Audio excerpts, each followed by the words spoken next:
गौतम बुद्ध अक्सर अपने शिष्यों से कहा करते थे कि दुनिया की सबसे तेज छुरी हमारी जबान है और दुनिया के सबसे खतरनाक हथियार हमारे शब्द है, जो बिना किसी खून खराबे के लोगों को अंदर ही अंदर मार सकते हैं। हमारे शब्द हमारी ताकत है, लेकिन यह हमारी सबसे बड़ी कमजोरी भी हो सकते हैं। अगर हमें नहीं पता कि कब, कहाँ, क्या और कितना बोलना है, यदि हम सही समय पर सही इरादे के साथ सही शब्दों का प्रयोग करते हैं तो यह हमें एक सफल व्यक्ति बनाता है। लेकिन अगर हम सही समय पर सही इरादे से सही शब्दों का इस्तेमाल नहीं करते हैं तो यह हमारे जीवन को नर्क से भी बदतर बना सकता है। तो आज मैं आपको मौन के ऊपर एक कहानी सुनाऊंगा और ये कहानी आपके जीवन को बदलने वाली है, आपको मौन की शक्ति का एहसास करवाने वाली है। जापान में एक बहुत ही प्रसिद्ध बौद्ध भिक्षु हुआ करते थे। उनका नाम रिहाई था। रिहाई अकेले रहते थे। जंगल के पास दुनिया के शोर शराबे से दूर एक बहुत ही बड़े ध्यानी और प्रबुद्ध व्यक्ति थे और इसीलिए वह पूरे जापान में बहुत प्रसिद्ध भी थे।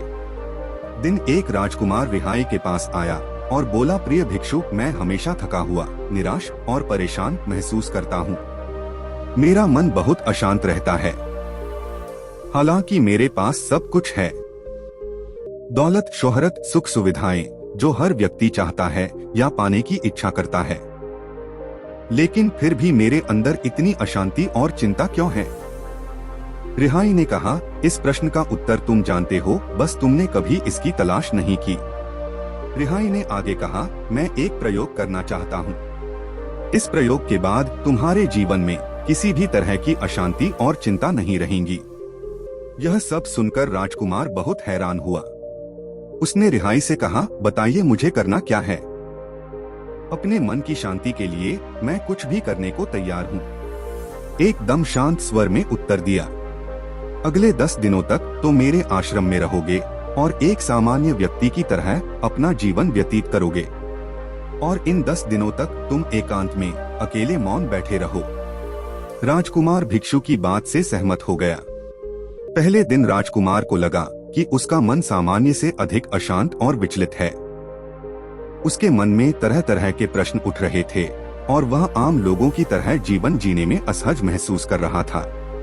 उसके अंदर से बोलने की प्रबल इच्छा उठ रही थी, लेकिन वह मौन रहा। उसके मुंह से कुछ नहीं निकला, एक शब्द भी नहीं।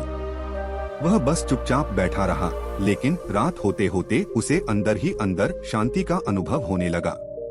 उसके लिए ये अनुभव अजीब था। वे खुद से पूछ रहा था कि वह अंदर ही अंदर खुशी क्यों महसूस कर रहा है और उसकी आंतरिक बेचैनी और चिंता कम क्यों होने लगी है। अगले दिन राजकुमार एकांत में चुपचाप बैठा प्रकृति को निहार रहा था। पौधों को, फूलों को, आकाश में उड़ रहे पक्षियों को वह अपने जीवन में पहली बार महसूस कर रहा था कि उसके आसपास की प्रकृति कितनी अद्भुत है। वह दिन भर प्रकृति की सुंदरता को देखता और उसकी शांति को महसूस करता रहा। इस तरह से एक हफ्ता बीत गया और अब तक उसके मन की सारी बेचैनी, सारी हलचल, सारी उथल पुथल और सारा तनाव एकदम गायब हो गया था। 8वें दिन की सुबह राजकुमार फिर से एकांत में बैठ गया और कुछ ही मिनटों में उसकी आंखें अपने आप बंद हो गई और वह गहरे ध्यान में चला गया। वह पूरे दिन वही आंखें बंद किए बैठा रहा और गहरे ध्यान में डूबता चला गया। ना कोई शब्द, ना कोई चिंता। राजकुमार भीतर से असीम शांति और आनंद से भर गया। राजकुमार अपने बाकी के 2 दिन इसी तरह गहरे ध्यान में व्यतीत करने के बाद 11वें दिन रिहाई के सामने प्रस्तुत हुआ और रिहाई को प्रणाम करके बोला, प्रिय भिक्षु, मुझे उत्तर मिल गया कि मेरे मन में इतनी उथल पुथल और चिंता क्यों थी। मैं जान गया कि मेरा मन इतना अशांत और विचलित क्यों था। रिहाई ने मुस्कुराते हुए पूछा, बताओ क्या उत्तर मिला तुम्हें? राजकुमार ने कहा, मैं आवश्यकता से अधिक बातें करता था। मैं किसी पर भी अपने सब ऊर्जा व्यर्थ करता था। मैं दिन भर अपने लोगों से फालतू की बातें करता रहता और फिर उन्हीं के बारे में अकेले में सोचता रहता और ज्यादातर समय नकारात्मक की सोचता। इस तरह मैं बस अपना समय बर्बाद कर रहा था। ज्यादा बोलने और नकारात्मक सोचने की वजह से मेरा मन आसान और बेचैन हो गया और इस वजह से मैं किसी भी चीज पर ठीक से काम नहीं कर पा रहा था, जिससे फिर मैं लगभग हर काम असफल होने लगा और फिर इन लगातार मिलने वाली असफलताओं की वजह से कि मैं और भी उदास और चिड़चिड़ा हो गया और इसने मेरे जीवन को नष्ट कर दिया। लेकिन ये 10 दिन पूरी तरह से अलग थी। अब मुझे ऐसा लग रहा है कि मैं अपना जीवन पूरी तरह से जी रहा हूँ, लेकिन इससे पहले मैं अपना जीवन गलत तरीके से जी रहा था और मैंने यह भी सीखा कि हमें सिर्फ ध्यान करने की जरूरत नहीं है। ध्यान अपने आप होता है जब हम इस शांत और मौन होते हैं। ध्यान के पिछले कुछ दिनों के दौरान मैंने जो पहली चीज सीखी वह यह है कि मनुष्य के जीवन के सबसे महत्वपूर्ण घटना स्वयं को जानना है। यह सुनकर रिहाई ने कहा, सिर्फ तुम ही नहीं, दुनिया में ज्यादातर लोग जरूरत से ज्यादा बोलते हैं। आज भी लोग ज्यादातर समय केवल एक दूसरे को नीचा दिखाने के लिए ही बोलते हैं। कुछ लोग ना चाहते हुए भी बातें करते हैं और अपना जीवन बर्बाद कर लेते हैं। रिहाई ने राजकुमार को मौन का महत्व समझाते हुए कहा, एक बार गौतम बुद्ध से उनके शिष्यों ने पूछा, प्रिय बुद्ध, आप ज्यादातर समय चुप क्यों रहते हैं? बुद्ध ने कहा, क्योंकि मौन में मैं अपने भीतर अनंत शांति की गहराइयों में होता हूँ। मौन अपने भीतर उतरने की पहली सीढ़ी है। मौन के बिना स्वयं को जानना असंभव है। स्वयं को जानने और समझने का पहला नियम है कि मौन हो जाओ, उतना ही बोलो जितना अत्यंत आवश्यक हो। जिसके बिना चल जाता हो उसे छोड़ दो, उसे मत बोलो और तुम अचानक पाओगी कि 90% से ज्यादा तो व्यर्थ का है। ना बोलते तो कोई नुकसान ना था, बोल के ही गलती कर दी है। दुनिया की 90% मुसीबतें कम हो जाए अगर लोग थोड़ा चुप रहे। झगड़े फसाद कम हो जाए, उपद्रव कम हो जाए, अदालतें कम हो जाए अगर लोग थोड़ा चुप रहना सीख लिए। संसार की बहुत सारी समस्याएं सिर्फ बोलने से पैदा होते हैं। सारी बात मौन सीखने की है। जब तुम नहीं बोलते तब तुम एकांत में अकेले हो गए, भरे बाजार में भीड़ में खड़े हो नहीं बोलते, हिमालय के शिखर में पहुंच गए। जिसने मौन की कला जान ली वो भीड़ में भी अकेले होने की कला जान लेता है। वो अपने भीतर ही डुबकी लगाने लगता है। एकांत में तो आदमी स्वर्ग में है। दूसरे की उपस्थिति ही बेचैनी पैदा करती है। पहले तो अपनी ऊर्जा को मौन में उतरने दो, गहराने दो, मौन को उस स्थिति में पहुंचो। जब दूसरों की मौजूदगी से तुम परेशान हो जाओ तो उचित है कि आंख बंद कर लो और अपने में एक हो जाओ। वहां से पाओगे ताजगी, क्योंकि तुम्हारे जीवन का स्रोत वहीं छिपा है। वो किसी दूसरे में नहीं, तुम्हारे भीतर है। तुम्हारी जड़ें तुम्हारे भीतर है।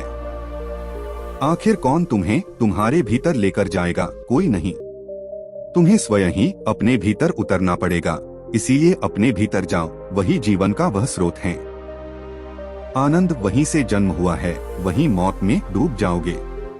वही तुम्हारा सूर्य उगा है, वहीं से अस्त होगा। जब भी तुम डुबकी लगाकर लौटोगे वहां से तुम पाओगे फिर ताजी हुए, फिर जीवन की नई संपदा मिली, फिर नई शक्ति का जन्म हुआ। थकान गई, उदासी गई, चिंता गई। जैसे कोई स्नान करके लौटता है तो शरीर शीतल हो जाता है, शांत हो जाता है। ऐसे ही जब कोई भीतर से होकर वापस आता है, मौन में स्नान करके लौटता है तो समस्त अस्तित्व, समस्त व्यक्तित्व शांत और मौन हो जाता है, आनंदित हो जाता है। जब तुम आंतरिक मौन की उस पराकाष्ठा पर पहुंच जाओगे तब तुम पाओगे कि बोलने से भी तुम्हारा मौन खंडित नहीं होता, वो बना ही रहता है। उसकी एक अंतर्धारा लगातार तुम्हारे भीतर बहती रहती है। तुम बोलते तो हो लेकिन अपने से छूटते नहीं। तुम शब्द का उपयोग भी करते हो लेकिन वो तुम्हारे मौन को खंडित नहीं कर पाती। एक बार गहरे मौन में स्थिर हो जाओ, फिर तुम्हारी वाणी में भी सुगंध आ जाएगी, फिर तुम्हारी वाणी में भी एक विशालता आ जाएगी। तुम्हारा बोलना संगीत पूर्ण होगा, तुम्हारा बोलना सत्य होगा। तुम बोलोगे तो दूसरों पर भी शीतलता छा जाएगी। जैसे ही तुम अंदर से चुप होते हो तुम इतने शक्तिशाली होने लगते हो कि समाज की निर्भरता तुम छोड़ने लगते हो और तुम्हारे जीवन में एक मस्ती आती है जो केवल दीवानों के जीवन में होती है। तुम्हारे चेहरे पर एक नई रौनक आ जाती है। तुम्हारी आंखें किसी और ही ओज से भर जाती है। और तुम अनंत शांति के समुद्र में डूबने लगते हो। इतना कहकर रिहाई ने अपनी बात खत्म की और वो मौन में चले गए। राजकुमारी उनका धन्यवाद किया और अपने महल वापस चला गया। दोस्तों, आपने भी अनुभव किया होगा कि बहुत ज्यादा बात करने से दिमाग अशांत हो जाता है, जिससे हम अपने दिमाग पर नियंत्रण खो देते हैं और साथ ही अपना ध्यान भी खो देते हैं। जो लोग बहुत ज्यादा बोलते हैं, उनके पास किसी एक काम पर ध्यान केंद्रित करने की काबिलियत नहीं होती। वो अपने किसी भी लक्ष्य पर पूरी तरह से केंद्रित नहीं हो पाते हैं, और अगर हम केंद्रित नहीं हैं, तो जीवन की सच्चाई को समझ नहीं पाएंगे और ना ही कभी मनचाही सफलता हासिल कर पाएंगे। इसके अलावा भी आपने देखा होगा कि जो लोग अधिक बोलते हैं, वो अक्सर लोगों के बीच हंसी का पात्र बन जाते हैं, और जो लोग कम बोलते हैं और अपनी बात पर कायम रहते हैं, उन्हें लोगों से सम्मान मिलता है। लोग उनकी बातों को सुनते हैं और उन पर भरोसा भी करते हैं। जो लोग जरूरत से अधिक बोलते हैं और अपने विचारों के बारे में पक्के नहीं होते, उनका दिमाग स्थिर और विचलित रहता है। एक अशांत दिमाग वाला व्यक्ति जीवन में किसी भी चीज में सफल नहीं हो पाता, क्योंकि वह किसी भी काम में फोकस नहीं कर पाता। यदि किसी व्यक्ति को यह पता हो कि उसे कब, कहां और क्या बोलना है, तो वह व्यक्ति सच में बहुत बुद्धिमान होता है।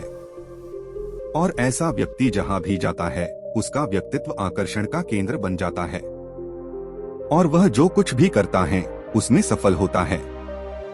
अगर हम किसी महान और सफल व्यक्ति के व्यक्तित्व को गहराई से देखें, तो पाएंगे कि वो कम बोलते हैं और कम से कम शब्दों में अपनी बात खत्म कर देते हैं।